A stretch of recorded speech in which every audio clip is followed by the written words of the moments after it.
I'm Alisha Rai. I write contemporary, erotic, sexy, whatever you want to call it, romance. I don't know what the lines are anymore, so it's however you define it. My next book is coming out from Avon in July. It's called Hate to Want You. I thought about 5 minutes before this, I was like, I don't have bios for anyone, so I'm just going to make stuff up. Nice. So to my right, I have HelenKay Dimon. She has written everything, and she has 94 books coming out this year. Yes. She is a former divorce lawyer, and it's interesting that she is so naturally romance. I write about romance. So naturally she writes about happily ever afters because she knows about them so well and all the ways they can go wrong, so she circumvents them, right? That's right. Yeah, right. And her next book is The Enforcer? Yes, it just came out. It just came out, right. Yes. And she actually won an RT award this year for this year. And she writes some really good romantic suspense. So we figured who better to talk about strong heroines than someone who has heroines with guns and stuff. So and then right over here we have Sonali, who is being lovely and stepping in for us because one of our panelists couldn't make it. RT did not screw up and give her a handwritten sign. Like, this is not RT's fault. Sonali has written a lovely series, which I just adore, and the last book in it, A Change of Heart, is my favorite of the three. Everyone has a separate favorite, so it's really interesting to be like, which one did you like? And people are like, I really like The Bollywood Bride. I'm like, oh, I really like Change of Heart, but Change of Heart is really cool. It's like almost got like a gothic feel to it. It's wonderful. You should read it. And her next book is A Distant Heart. Okay, and that one comes, and if you go to her Twitter or just like Google it, her cover for it, amazing cover. She has some amazing covers. So we are here to talk about heroines. I'm not going to stand for all of this. I'm going to sit down now. And we really just wanted to talk. We get, over the years, I think we've all sort of gotten feedback about our heroines, and we all really, like the three of us, really enjoy writing them, and there's this idea in romance about the book boyfriend, right? Like, oh, who's your favorite book boyfriend? And, you can say, like, the name of a hero, like, you can see Derek Craven, right? And every moment, like, there's automatic, like, oh, do you hear that? Like, oh. And no shame on Derek. He's great. I love Derek. But, like, there is this sort of prevalent idea of a book boyfriend. And it's a little bit less rare, I think, to hear about, like, book girlfriends. Like, who's your platonic girl crush, or who's your not platonic girl crush, or, like, whatever in your romance heroine. So we just kind of wanted to do a book about our panel about our favorite heroines in our writing, ones that we've read. And how it's sort of evolved over the years, because we've all been reading romance for a while, or and we've seen it. We've been in romance land here for a little bit, and we've seen how it's evolved over the years. So to start with that, just to sort of segue into that, there used to be this idea of sort of a popular idea that the romance heroine was sort of just a conduit, right? Like a Mary Sue, like she's a stand-in for the reader. And what people really care about is the hero. That's why there's so many like heroes on covers, and like the hero is in the marketing, and the hero is the sequel bait. And so like, what do you guys think about that? Like, do you think that has always been true, or has that evolved, or do you see that changing now, or? So it's really funny as you were talking about that. I think romance as a genre has kind of, I feel, traced our history as women and our relationships with ourselves a little bit, and the whole tying a woman's self-worth to her man thing is what so much of that is about. And I think that shift from going from a good catch concept who's on the cover, this is about your worth is defined by how good of a man you catch, is and I think that's what we're trying to talk about, is like going from that point to the point of I'm the best I can be, and maybe I can fit this guy into my life, and look, he's so awesome. Like that, that's been our travel, and now I think we're starting to get a little bit more here, at least in the books I choose to read, and what I want to write. I think that's where we're going, just as a genre trajectory. And the choose to read is, I think, important, because we have like a self-selection sort of thing, right? Like whenever I hear, like, how many times have we been asked, like, is romance a feminist genre, right? And I always have to say, like, I qualify it, and I say, it can be. Yeah. Like, some books can be feminist, sure, or, like, you know, like, there's, I think, levels to it. So I think you're right, like, that qualifier of what you choose to read and how it comes about is important. And I'm not even sure if it's I don't even know, like, call it feminist. I don't care what you slap on my cover. You know, like, if you like it, you can call it a toaster oven for all I care, right? But it's the idea that kind of like heroines as luggage, you know, like she's like his briefcase, you know, she's just like one piece in his life, you know, and I think that has changed significantly. I write a lot of books where the heroine, you know, she has her own survivor story, and part of what she does is she's not there so much as, like, she's supposed to make the reader feel better, but she's there because she has her own story to tell, and in a lot of ways, because without her, the hero would not be a better guy. The hero would not be able to do what it is he's supposed to do, or be able to do, whether he's an undercover hero or he's a billionaire or whatever. She is kind of, instead of this, she needs a piece to complete her. Sometimes I do he needs her to complete him. And I really enjoy that piece.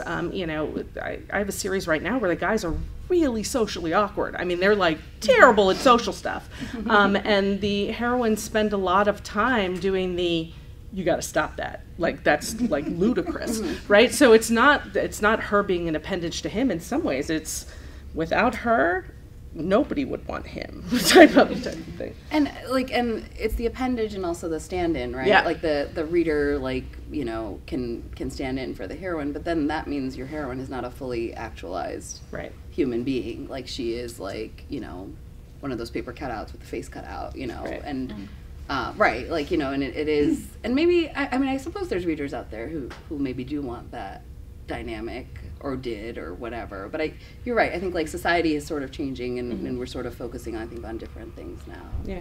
And you know, I'll go back to that whole reflecting thing, right? And because I write such culturally specific stories, I always get that, like, sad, patronizing face when I start talking about the issues that women face. Everybody's like, oh, that's, you know, oh, in your culture, you know, you have to, the women luggage thing, oh, a daughter is born and we must get her married, so she is luggage that we must hand over. That is overt in one culture, but it's not non-existent in our culture, right? It's just much more subdued and much more silent, but that whole, oh, she got a doctor thing is very much part of the same thing told in a different language. So as our society is changing, and what I find really interesting, and I've heard several people rant about this on Twitter, is the men in our advertising, the men in our media are turning into bumbling idiots, and it, you know, it's this whole, the dad who doesn't look, who's, you know, all ruffled, and the mom comes in and saves the day, and, you know, that whole thing we're seeing of the lost man, of the man not being the savior but the mom and the woman being that. We're seeing it in all of our media, and I love that now we can do that in romance, because, you know, about darn time.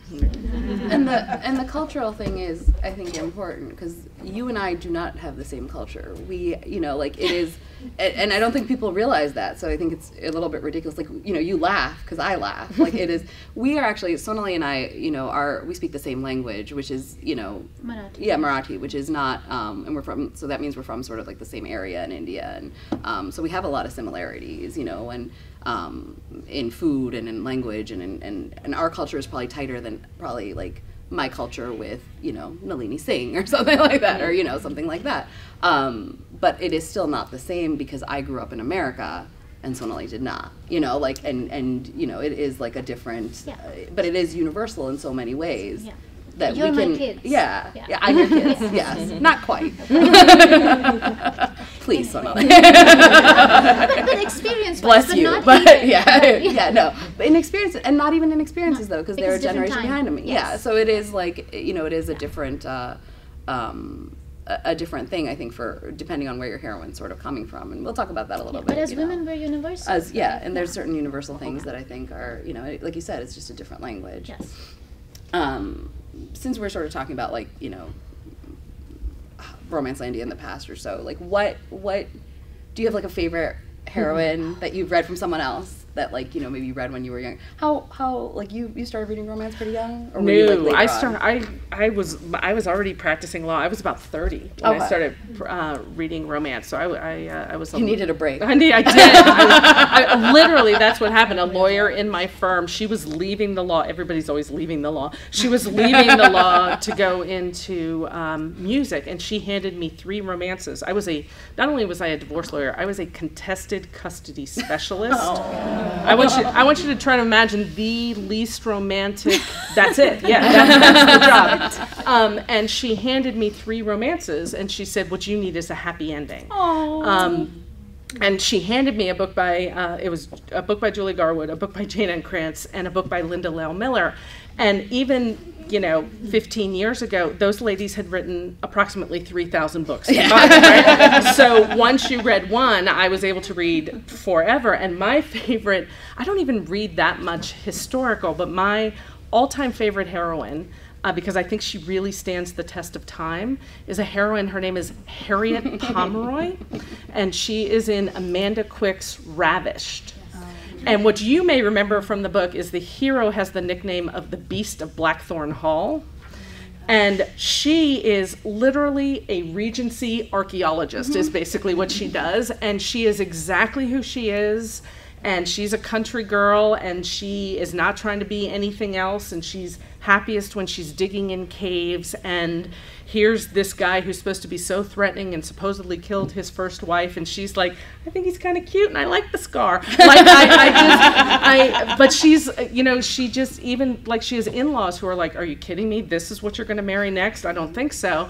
And she just totally stays true to kind of who she is, and she has always stuck with me because you talk about, oh, could you put yourself in the place of a heroine? No, I could not put myself in Harriet Pomeroy's place, right? Like I do not dig out dinosaur bones in wherever in England, but there was something about her. She's like funny and smart, and if you've ever read any book by Jane Ann Krantz, Amanda Quick, part of what I love about her heroines is they're not the prettiest girl in the room. Right? Like she writes about librarians, she writes about the quiet type, she writes about the person who is not like in the middle of having her coming out party. Like she writes about women who feel like they're real, and if you were there, you would be like, that's kind of the one I would want to be friends with because she sounds cool and smart. So Harriet Pomeroy is mine. Your futuristics are the same way. Yes, Jane Castle books are. She has Jane Ann Krantz has a very strong author voice. People who don't know what author voice is, that's somebody you can read. She has a type of heroine that she writes about, and I think it really works for her. Yeah, you basically stole my. I stole hers too. Mine too. Because I think I like, and we were talking about the standing, the relatability, but the other side of it is I actually like the heroines that I don't like that I can't relate to, that feel slightly off. Like if you look at the Bridgertons, am I pronouncing that right? Julia Quinn's Bridgertons. My favorite one of those books is Michael and Franny's story when he was wicked. And the reason I love that book, apart from the fact that it's written absolutely spectacularly and has the best sex scenes ever in romance, but the fact that she is a little bit off compared to her other heroines. It's like she's not entirely fully confident. She has that whole middle child thing going on where she knows who she is. She doesn't try too hard. So she feels a little off. Like, even this guy really likes me, but why? But yeah, how could he not? So she has so I like the ones who feel slightly off, because I think so much of romance for me is coming into your own and finding yourself and just learning to be well, because I think this crazy want for love and happily ever afters that we all who are here has to do with that, with being well enough that happiness comes into our life, right? And I think love is a metaphor. So that man is just, to me, the hero is a metaphor for you finding wellness, because somebody slides into you only when you are well. Otherwise, you're always in conflict with yourself, and therefore always in conflict with your hero. So I like the ones who are, slightly off. Like I love, serving pleasure. I love. Oh, Raina. Yes. I call her Rana. Rana, yeah. But yeah, Raina, and I love that. That's her name. But again, she has every reason to be confident, and she is. We know she is. I mean, she's confident, but something inside is slightly off, right? It needs to be slotted in place, and she does that slotting in place herself.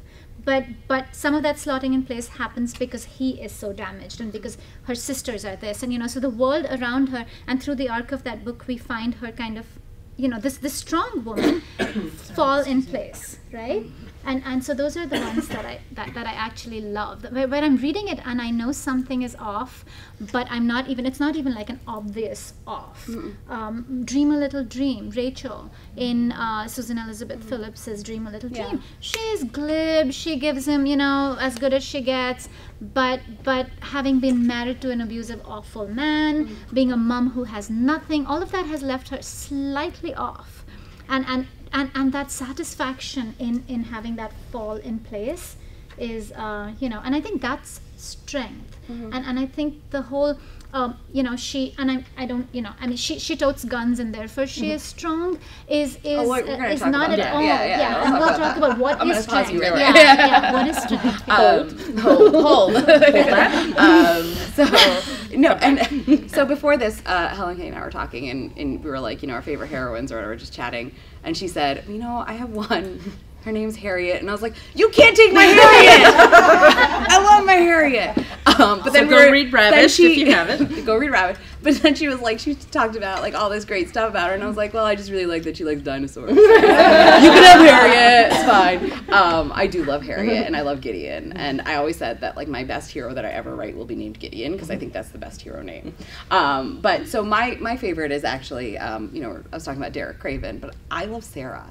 I love Sarah Craven so much, and I've always loved her, and I might love her more than Derek, just like by a smidge, which I know is like blasphemy to say anybody's above Derek Craven. But I was at a conference like a couple of years ago, and I overheard somebody say something like, "Oh, I always thought like Sarah Craven was kind of mousy," and I like almost took my rings off. I was like, "What did you just say about she is not mousy?"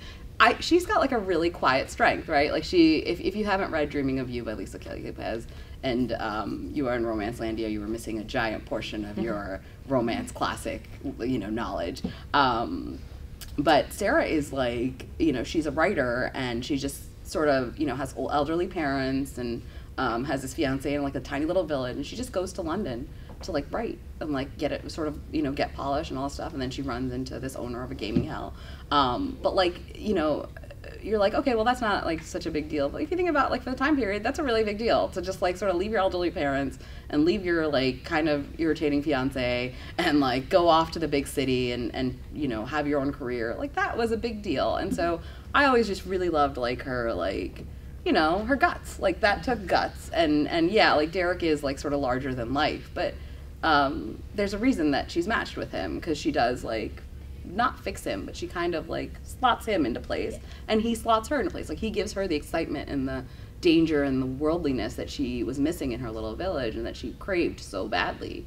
And that's like so universal, across the board. And it is like, we're going to talk about strong heroines in a bit, but like that is like that sort of quiet strength that, you don't need a knife. You can just do something and push yourself a little bit outside of your whole worldview. And once you're out of that worldview, I think there's a point in the book where she sort of goes back to the village and she's just utterly dissatisfied. And I think about that, like now, like there, I was talking yesterday in a panel, like once sometimes you see something, you can't unsee it anymore. Like your whole like perspective is just shifted. And that's a good thing. Like, our perspectives as writers or as readers, we should constantly be shifting our perspective. And I think part of being like writing heroines for me is, where do they start and where do they end? And what sort of changed for them? Like what has altered in their worldview or their perspective that makes like that slots them into place, that like sort of adjusts sort of the thing that's missing in their life or that they've been craving. So yes, you can have Harriet. I will take Sarah. There we go. And just one more, just for contemporary, because we've been talking about historicals a bit. But Molly O'Keefe, who was supposed to be at RT and could not be here, but she has a great book. It's the third in her recent series called Burn Down the Night.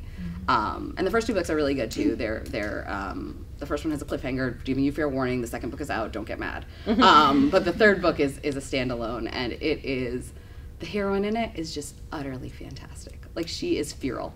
Like, she is just, she has had a hard life, and she's just sort of doing the best she can, and she makes some really poor choices and kidnaps the hero. She's really nice to him sometimes not, and he just loves it. Like, he loves everything about her, and that is a great example, I think, of just sort of writing a completely three-dimensional heroine who never has to change anything about herself, really, to find love. Like, she, like, things might mentally change for her and stuff like that. Like, she might have realizations, as all characters do, through her arc, but her basic personality, which is just kind of like a rough personality, like, she's just a rough person, that's just how she is, and she's beloved for that, and that's like a nice, I think, sort of message. So that's probably my favorite contemporary one that I've read recently. But you should definitely read it. So we'll just talk, hang on, sorry. I was talking too much. So let's talk about sort of our own books now that we've talked about everybody else's. Are there any common themes in your books or common links across your heroines? I know, we've talked about how they're fully actualized, and each one might be different in different ways, but is there something that you can sort of trace through your books and be like, yeah, this is what I'm known for?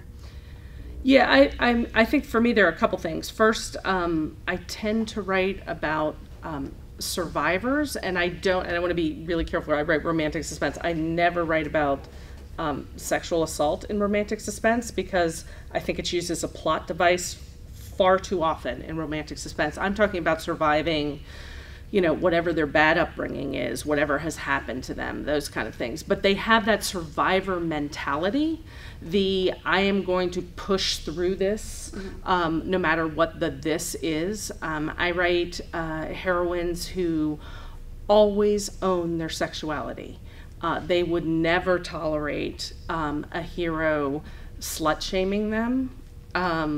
It's just not, it's a piece of who they are, and they're comfortable with it, and if the hero isn't, then there's the door. I mean, that's just, I believe sexually confident heroines are important. I would also say that they tend to have, as part of the survivor, they have an internal strength that I try to put on the page, and a lot of times they're a little bit sarcastic, and frankly, they take no shit. And I don't just mean the ones that can pick up a grenade launcher. I've written a couple of those. I mean, I'm talking about the ones, like I have a series that started with The Fixer, and these guys really socially awkward, do not understand how social relationships work at all, but they're very good in their business lives, whatever their other things they do. And the heroines, especially in The Fixer, Emery spends a lot of time when the hero says something that's off the wall being like, okay, that's enough of that. Like, we're not doing that. That's ridiculous. And I think maybe that's like a piece of me that shows up in my heroines, the kind of the heroine who stands up for herself. And all of that is under the umbrella of writing women who are flawed and make bad decisions sometimes, but still they have all of these other characteristics that get them through. Yeah. Oh gosh. I want to write the heroines you write. But what I've written, I think thus far is I'm so really intrigued by the victimization of women by society as like a whole overarching thing, like over history. We're at a stage where now we're even having these conversations, but we have this 1,000-year history of when we were the lesser, and somebody else was the more, you know. And we didn't even, I mean, it didn't even, my grandmother's generation, you didn't even blink when your husband made decisions. That was how the world was, right? So right there is like so our society, it's inherent in our society that we are victims, right? For lack of a better word. And across cultures, across nations, society keeps finding these ways to make victims out of women, right? And that, you know, that's putting a very tight label on it. But do you know what I'm saying? Mm-hmm. It's in every little thing, including, oh, a daughter is born, I need to think about her being married, or her finding the right man to protect her, or a daughter is born, I'm gonna have to keep her safe, because, you know, so in the little things, right? The things we teach our daughters even today is when you're in a parking lot, be aware, check your car before you get in. All of this is like very, very deeply seated knowledge that you are weaker, you're weaker. And we keep telling them, oh, you can do anything a boy can do. And right then when we tell them that, we don't tell our boys that you can do anything a girl does. So I'm really intrigued by that, right? That from the day of your birth, everybody's trying to tell you you're not a victim, but there's something about that. But from the beginning, when I started writing, I wanted to kind of think, what if we switched that story around, right? So if you're going to tell the story of a child bride, what if she didn't think, oh, I'm a child bride, and she thought, oh, I'm a child bride. That means I can do things other girls who aren't in the same situation as me can't do. So how can I use this thing? How can I use the status of being a wife to get an education, to get my grandmother to send me off to the city to study? Like, how can I? So what if we were all sneaky enough to say, oh, is that what you want me to be? Let me use that to be this instead, And so kind of that was, that's what I wanted to do when I started to write these women, right? And then, of course, every time I sit down to write, they make it harder and harder for you, right? Because then you're thinking, oh, I come from this long line of mental illness, and now, now my future is that, and then how do you be sneaky about that? And I can see that very much in your books. I mean, you have heroines who work within whatever deal they've been given. And, I think that's sort of an important lesson for, society at large, just to maybe like cut the judgment out a little bit when people do certain things that maybe you don't agree with or that you wouldn't think. I mean, it's the whole like, well, why did she stay? I wouldn't have stayed. Like that. So that's easy sort of, to say. So easy to say, right? Yeah. But not so easy realistic. to execute, and there's so many layers to that. So yeah, I can absolutely see that as like a common sort of... And tight-ropes, right? Yeah. And again, us in our books, we're all walking tight-ropes between being this independent, strong woman, but being this, this mom and this nurturer and all of that. And we're all walking those tight-ropes. And it's there. You can't say, snip, my tight-rope's gone, here's a new world. You want to be... So kindness. I think I read somewhere recently that kindness is the greatest strength, right? Being, telling everybody to fuck off is, is easier, but not stronger. You be you, and how can I be me while letting you be you is stronger, and that's why the dynamic of a strong hero, strong heroine is so wonderful. Yeah. But what you said with the tightrope, I mean, this is, I will admit, one of my pet peeves is when I start hearing people use the term too stupid to live, talking about a heroine. And there are too stupid to live things that happen. Like, in every horror movie ever, when the woman, usually a girl who's half naked, is standing at the bottom of the stairs, and the serial killer comes in from the other room, and she doesn't go out the door, she goes upstairs. Okay, I'll give you too stupid to live on that one. But a lot of times I think with too stupid to live, sometimes what people are reacting to in a kind of a harsh way is the walking the tightrope, and how you make heroines real and three-dimensional and feel genuine is sometimes they have to make the wrong choice, and sometimes they have to fall off that tightrope, and they have to fail, and sometimes and the reaction is not really too stupid to live. It might be the, I wouldn't have made that decision. But as long as it's authentic to that heroine, I think you have to let them make the bad decisions. Otherwise, it's the most boring book in the world if they're these perfect one-dimensional. And doesn't, like, I don't know, has anyone here seen Crazy Ex-Girlfriend? Yes. Okay. It's a great show. You should watch it. Ignore the title. I know sometimes the title rubs people the wrong way. And watch it, like, past the first 5 or 6 episodes, because it really starts to ramp up after that. It is one of the most, like, subversive shows, I think, out there. It is a fantastic show. But one of the things I love about it, and I think, you know, I was on the Smart Bitches podcast, and Sarah said to me, you know, like, oh, I've heard your book's called competence porn. And I was like, what? Like, that's a really cool thing. I love it. I'm going to use it forever now. But I hadn't really thought about it. And she's like, well, because your heroines are really competent at stuff. And I was like, they are and they aren't, right? And they are and they aren't in the same way. If you've seen Crazy Ex-Girlfriend, this girl is like a mess. Like, such a mess. She has, you know, she has a lot of problems, and she's got a lot of sort of baggage and things in her past, and, you know, she has mental illness and all this stuff, but she's really good at her job. Like, she is the best. She's an attorney in the show, and she's like the best attorney you'll ever see, and she just like pulls things out at the last minute and like saves the day at work. And I guess I think that's sort of like where, like, the heroines I love to read and the ones I like to write are kind of like that, where like they might have, like, they might just be a mess. Like, they might be a mess in so many ways.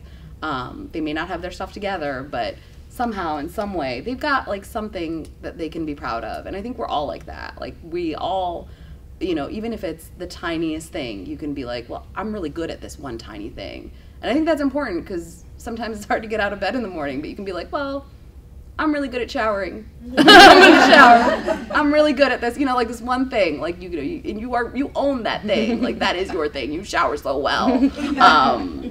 So I think it's important to show that. I think it's important to, I think those are fun heroines to have. And it doesn't always mean, like, they are an attorney or they are a high-powered, you know, whatever, billionaire or whatever. Like, I was actually, a couple months ago, I came out as a romance author to one of my old college roommate who I hadn't seen in like 10 years, and we had dinner, and she's like, so what are you doing? And I'm like, well, I write romance. She's like, what?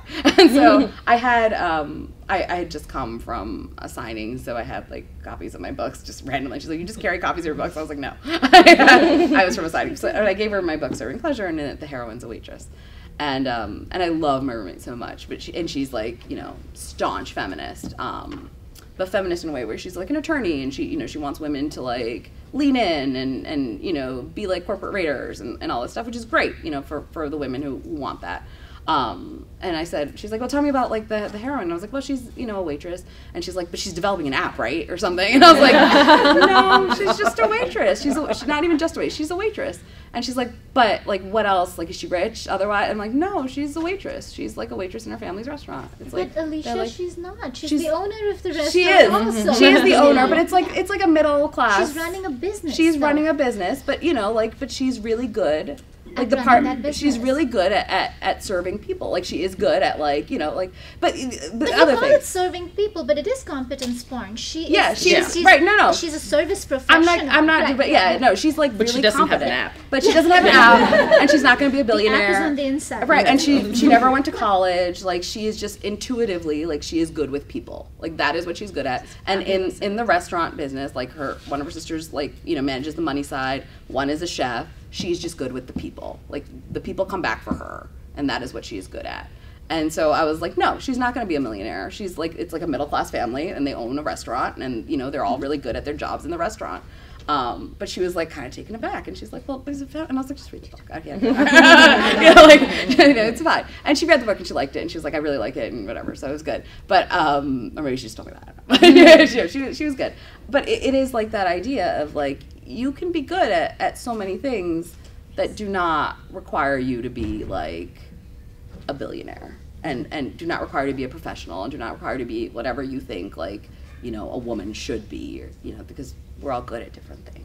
And so, but that's also that whole is money success, right? Yes. It's a society thing. It is a society thing, you know, yeah. And we use that again so much as a metaphor. And right? we use it for a lot of heroes. Yeah. A rich man is is a prize. Right. And yeah, I mean, it's and I think then, like, the flip is when you're like, well, I'm a feminist, so therefore we should all be rich, like all the women should be rich. And maybe they should, like, right? I'm not saying we shouldn't all be rich. Let's all be rich, by all means. It's fun, I'm sure.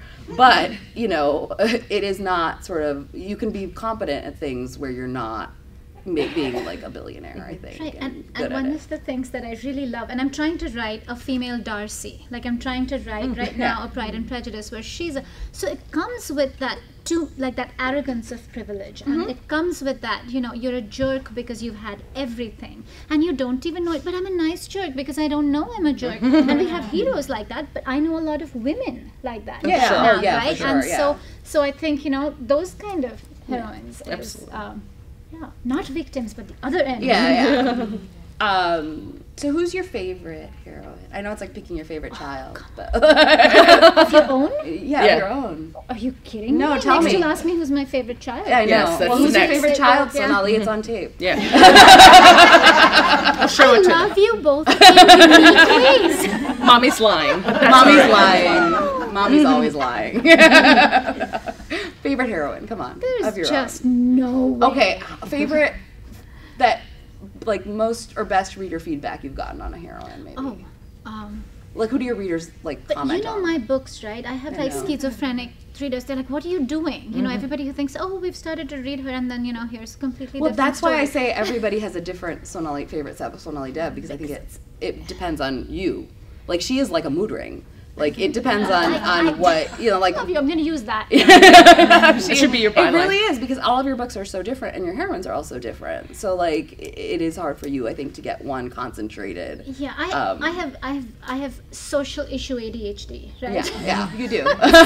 So, but I think I like in different ways, and it is the one that you're writing right now, or the one you're closest to right now. But I feel like Jess from Change of Heart just has had such a hard time that you know, if I wanted to spend time with someone and hold someone, like, she would be. But Jess then, is my favorite. But but I think Kimmy coming up is, I like her because she kind of goes back a little bit to the Millie model, if you had to, where she is, so this girl has been locked up. This is kind of a Rapunzel retelling. She's been locked up in a sterile room for 12 years because she has this rare form of, you know, aplastic anemia, where she cannot, her body can't handle germs. So she's locked up in this, you know, in this sterile room. But she has this, where's life? Where's life? Like, as soon as you let her out, she's just like, let me out life. I want to live.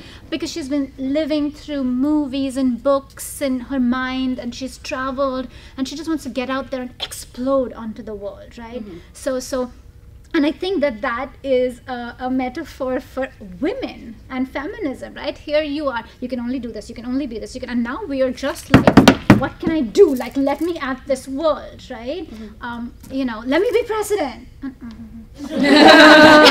Someday. That's a whole different workshop. So I think right now Kimmy, because she just makes me happy. Because I'm like, I can do anything, she can do anything. There you go. What about you? I would say probably Emery from The Fixer. Basically, her backstory was when she was a like preteen, she's like 12, 13. She and her cousin were supposed to sneak out one night and meet on the street, and she got delayed, and her cousin got kidnapped and has never been seen from again. And she has kind of dedicated her life because she's motivated by a huge amount of guilt and loyalty. She actually works for this group called the Doe Network, which is actually based on a real group where they match up kind of missing person photos with missing people files, and they help help make these connections. And that's what she does for a living. And I love her because of this kind of underlying nothing she's ever done has been good enough, because the most important thing in her life she hasn't been able to do, which was find her cousin, and she kind of has devoted her entire life to this and let other pieces of her life fall apart. And she accepts things she shouldn't from, like, her father, who's a difficult academic, and friends who have kind of like you know, that person who is so dedicated to one thing and that's what they talk about, other people kind of start to move away because you can only listen to that for 12, 15 years before you're like, that's probably enough of talking about your cousin. So I love her tenacity. I love how vulnerable she is without knowing she's vulnerable. The hero in that story is a DC fixer who's kind of goes by an anonymous name, and she tracks him down again with that tenacity, and once she does, she won't back down. But what she kind of learns by helping him with his social awkwardness is that there are pieces of her that she has left behind, and that she's not kind of a full human like she wants to be, and she's trying to figure out how to balance all of that. So I think her, because she's tough and not tough in a pick up a gun way. She would never know how to do that, but she's tough in a way that I think is very relatable. And I've always been kind of like heartsick of the idea of families who lose someone, and every morning you wake up, like, I don't know how you wake up, to be perfectly honest, when they're missing. I don't know how you do that. And I tried to give her that sense of, I've got to push through one more day. You know, it's true. It's sort of like the one that you just wrote or the one that you're writing that sort of becomes your favorite because it's sort of, you know, where your head's at right now. So I think my upcoming book, Hate to Want You, the heroine in it is, she, you know, she's just a little bit lost, and she's trying to figure out, you know, where she belongs and how to, you know, how to make her life sort of something that she's going to be happy with. And part of that is just trying to help herself. So she like really goes out and, you know, she goes out every day and she like tries to figure out like, okay, well, what can I do? You know, what can I eliminate? What toxic relationships can I get rid of? What relationships do I need to bolster myself with? And it's hard for her. Like, it's not easy. And like, I wanted to just sort of write, you know, this woman who like, you know, even though it's not hard and you know, like just for her to even talk to her mother is like the hardest thing in the world. But she still like tries. And I think a lot of women are like that, right? Like you do it, like you just do it because you have to do it. And whatever that it is, you know, and it could be something as simple as talking to a person that you haven't talked to in a while, or that, you know,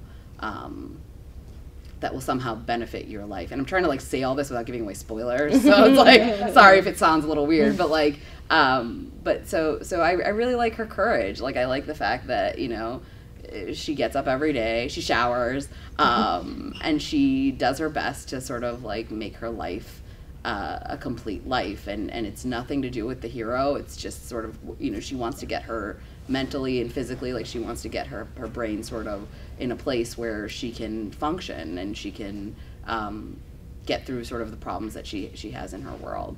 But I have to say, like, the best reader reaction I get to a heroine is one of my books, A Gentleman in the Street. Thanks guys. I didn't plant them. But the heroine's like a billionaire, and she's like really brash and throws orgies and like does all this stuff, and she's just like, you know, sort of self-made but also had a lot of inherited wealth, so she's got sort of that like sense of privilege, but also not, because she's a woman in a man's world, and so she's trying to like, you know, navigate that, and she's got a lot of vulnerabilities. She's very prickly, and the reaction I get, and the reason I love it, is because people react to her the way they react to heroes normally. Like, I get like, oh my god, I want to marry her. Like, oh, I wish she would hire me. Like, you know, and I'm like, oh, because she's really good on like maternal leave and stuff. But you know, it is one of those things where I'm like, that's a cool reaction, because I've never seen, like, I made like Akira as my book girlfriend buttons once, and they were gone in like 2 minutes, and I was like, that's really cool. Like, that is like a cool, you know, to have sort of like a heroine like that, or like, you know, people will be like, oh, is she gonna make like cameo in another book? And I'm like, maybe, I don't know. You know, I mean, maybe if you want me to. Like, I can write her. But, you know, like, she is one of those heroines where I'm like, this is really cool to have sort of like a heroine where you can be like, yeah, she's like my hero. She's like my iconic hero. She's like my Derek. I mean, please, I'm not Lisa, but like, you know, she is like my person like that. And so I love her for that. But, and it's sort of a natural segue, but we were talking about strong heroines and tough heroines. And HelenKay, I'm going to start with you because you write romantic suspense, which is like where right. in like the map of Romancelandia, like that is where all the tough heroines go, right? Right. Well, and I would say that shouldn't be the answer, right? Because I don't know if anybody's trying to write romantic suspense here, but I think the term kick-ass heroine is kind of been blown into something that it's not really, or not really what I think of. I have an entire series of, Bad Boys Undercover, not hard to tell, and Bad Boys Undercover is a team run by a woman who is an MI6 agent, and she can kick ass. In her book, it opens with she has tied the hero drugged him and tied him to a chair, and she's going through his wallet because she doesn't believe he is who he says he is. She can kick ass. That is who she is. That's authentic to who she is. But there are heroines in that series that literally are the girl next door, and I think we think of kick-ass as they can pick up a grenade launcher. How many women do you know who can, or how many people do you know who can just pick up a grenade launcher and know how to use it? Not that many, I'm going to guess.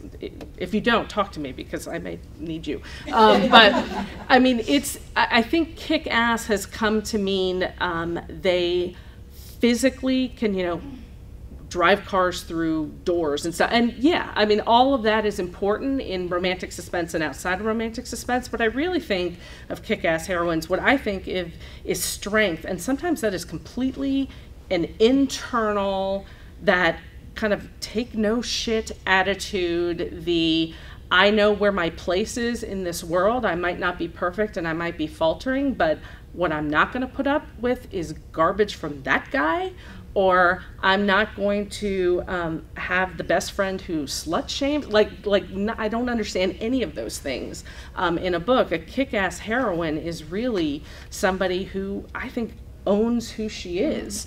And people in the book respect that. And whether she is the girl next door, and when she picks up the Glock, she looks at it for 2 seconds because she doesn't know it doesn't have a safety on it, or whether she's the MI6 agent, I think both of those women, all of these heroines can be kick-ass. They just have to be authentic to who they are in the place. And if you're writing romantic suspense, sometimes they will pick up the Uzi, and sometimes they won't.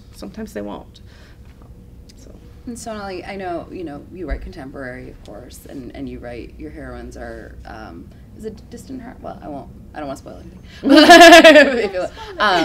But most of your heroines are are Indian, from India, right? Do you have any Indian? No, you don't, right?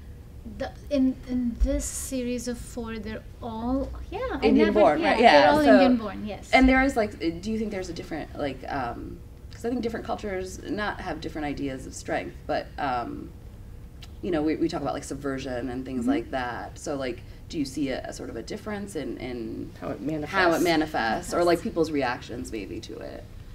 Yeah, it's because we're all universal, right? No, in but so many absolutely, ways. But yeah. I mean, I think it's a matter of how obvious something is. It's the silent and overt thing.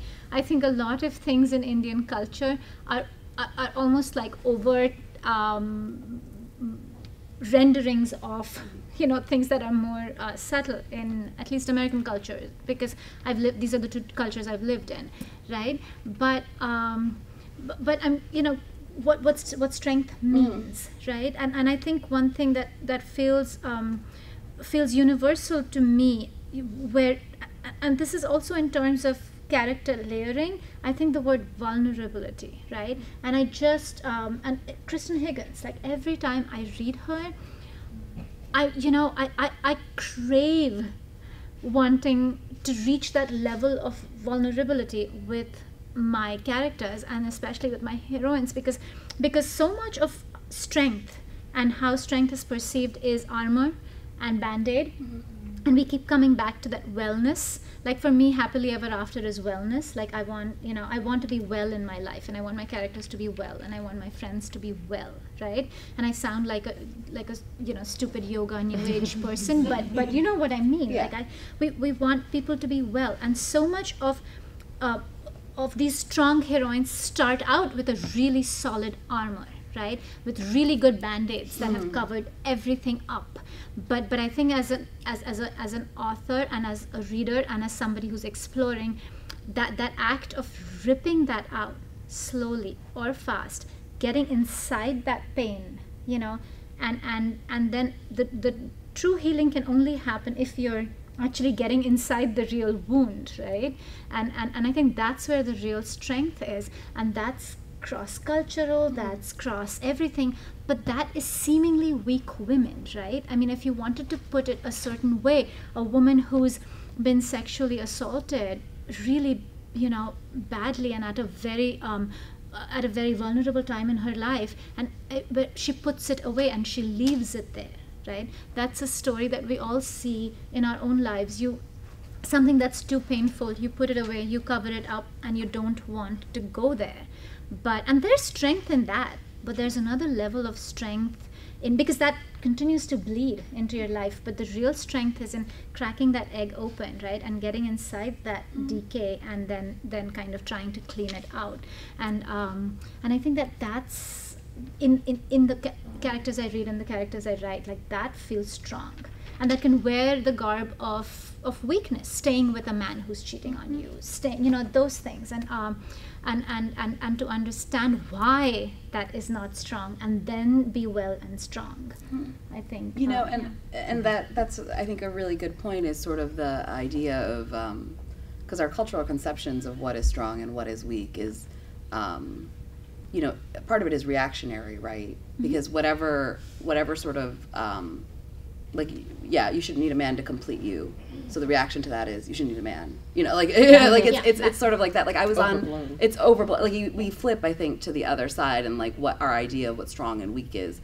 You know, instead of sort of making it nuanced, we just go, okay, just flip it then. Just flip it.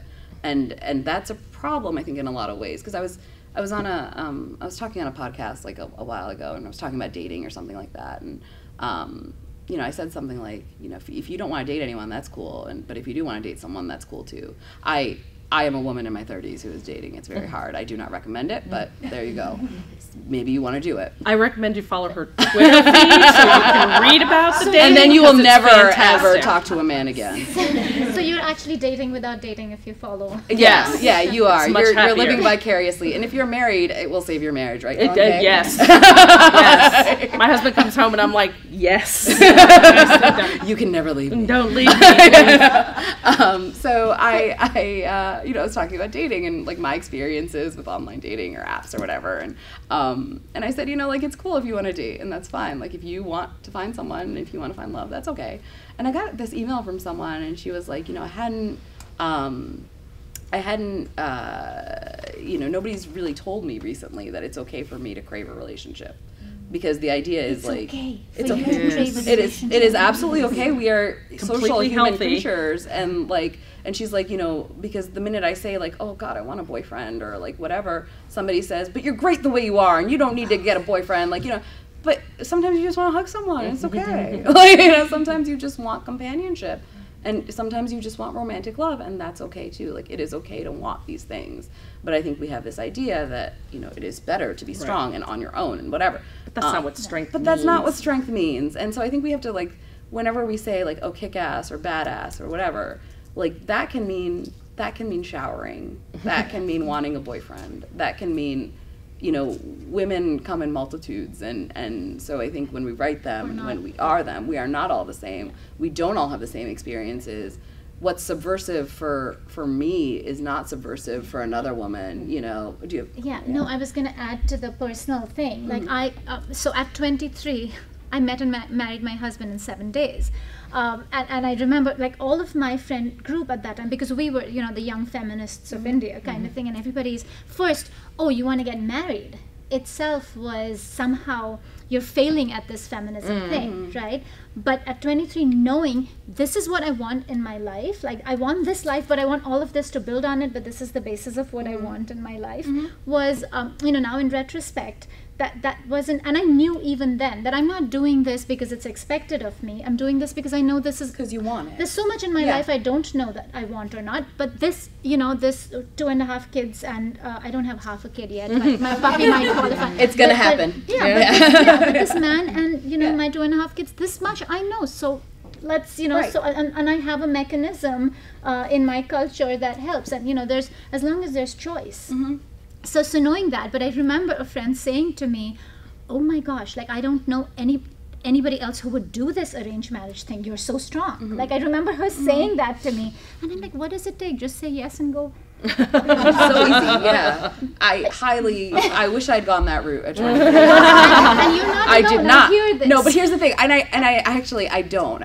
You know, actually, like when I was 23, that is not what I wanted. Yes. You know, at all. And that's and that is sort of like where I think, you know, the strength comes from. You knew what you wanted, and you went and you got it. Yes. And I knew what I wanted, and it wasn't that, but I went and I got what I wanted. What you wanted. So Yes. I think it is. Still do not recommend dating in your early 30s, but it happens sometimes. And if you want to do it, you should do it. And if you want to have an arranged marriage at 23, go do that. Which you know, also I don't recommend. Right. You have to be a certain person. It has to be a certain person, but Yeah. different things are different for different people, Yes. and strength is different for different women. And so we're gonna, let's just let everybody be. But we are running out of time, so I just want to see if there's any quick questions, and we can. Question. So when you guys are sitting down with like a concept or I don't know plot or not, like with your stories, when you're working out the characterization and story arc for your heroines, are there any moments where you stop and say, actually, I don't want her to be like this or do this, to just kind of make sure it's the idea of what you want? For me, it's interactions with other women. Like if I really like to write, like, we were talking about this before too, like I like to write girlmances. Like I want my girls to have friends, and I want them to have, like, because we need, like, we're social creatures, a lot of us need those friends, and even if they're not, like, my best friends are all on my phone usually, like they're not with me constantly, and that's okay too, but like, so for me it's how they interact with other women. Like I don't want them to call, like, another woman a slut. Like I don't want them to do things that they wouldn't maybe want done to themselves, if that makes sense. So like that for me is sort of my dividing line, where like they're not going to do that. But it's never a point where I think I that's one of those things where I don't really write it and delete it. Like it probably wouldn't, I probably wouldn't write it. But that is like my hard line. I don't know if you guys have anything. Oh, that's definitely a hard line for me, how women treat each other. Yeah. Because I hate this idea that people throw at you, oh, women are women's worst enemies. And if you best don't friends. ever Yeah. say that around me, because Yeah. that's a stupid lie that society tells you. You are not each other's worst enemies. It's what men have taught you to be, so they can keep their place in the hierarchy. So no, we are the best things that ever happened to each other, and that's how I want them to treat each other. Yeah, they want our house to be divided. Don't let them do it. Yeah, don't let them do it. Don't. And along those lines, I mean, there are certain things that I've just decided I have no interest in writing. One is I don't want to write a sexually assaulted heroine, just for reasons in romantic suspense. I'm also not going to write the awful ex-wife for the hero ever. Yes. It is never going to happen. And I was a divorce lawyer. You would not believe the stories I have about this, right? But I think maybe it's because I was a divorce lawyer. Every guy that sat in front of me and droned on about this wife or the first wife or whatever, what I thought in my head was, you ain't no prize, sweetheart, right? Like, she's so awful, but you walked down the aisle to her, so what does that say about you? I think there are ways to write women where we don't have to have the nasty ex-girlfriend, the horrible ex-wife, the terrible, mean mother-in-law. These are just like, and I'm not saying these people don't exist. Of course they exist, but there are ways to draw people that are much more nuanced, that feel bigger than those kind of like stereotypes, and those stereotypes all seem to fall on females. And they Right. all seem to be really Over and over and over It's again. like the arranged marriage story in South Asian literature. Like, it's been done. The one thing you will never see me write is a girl being forced into a marriage by her parents, because thank you very much. There's 300 other books. Yeah. So yeah, absolutely right. Women being And a bitches lot to of each other. like that is sort of tied up in women's sexuality and Yeah. stuff like Yes. that. So like if you have a book where the heroine is like the only good one, and then like all the other women are terrible. Like I read a book once where like there was not a single other complimentary description of another woman in the book, and I like stopped after a chapter because I was like, they can't all be terrible, like, and they're all somehow terrible because of their sexuality. Like, they're whores, they just want to like sleep with the hero, like, it's all tied up in that, and there is something very deeply like deeply problematic about this idea that, you know, like, is our entire worth tied up in how good we are at getting whatever man you want. Like, that is not how it is. And we're not in competition with each other. Like, you know, and you don't want to be not like other girls. Like, be like other girls. It's cool. Girls are cool. Yeah, and even if we are, it's time we started changing the Right. narrative. Yeah. Change the narrative. And the sexually confident thing, to be honest, I mean, it's like your character can be asexual and still be completely confident in who they are and own that. I'm not saying, like, you know, they have to, like, enjoy a lot of sex. I'm just saying whatever it is they are, let them be that person. I mean, I without needing a measuring stick. Without and people, it's I mean, I can't tell you how many times I've written the heroine and the hero is never like, oh, she slept with someone else. He's always like, yes, she knows what she's doing. Yes, she likes it as much as I do. Right? Like, I mean, that is much more refreshing, I think. We are out of time. I'm sorry. Always good to end on a sex talk. We'll end on the sex. There we go. We know how to talk.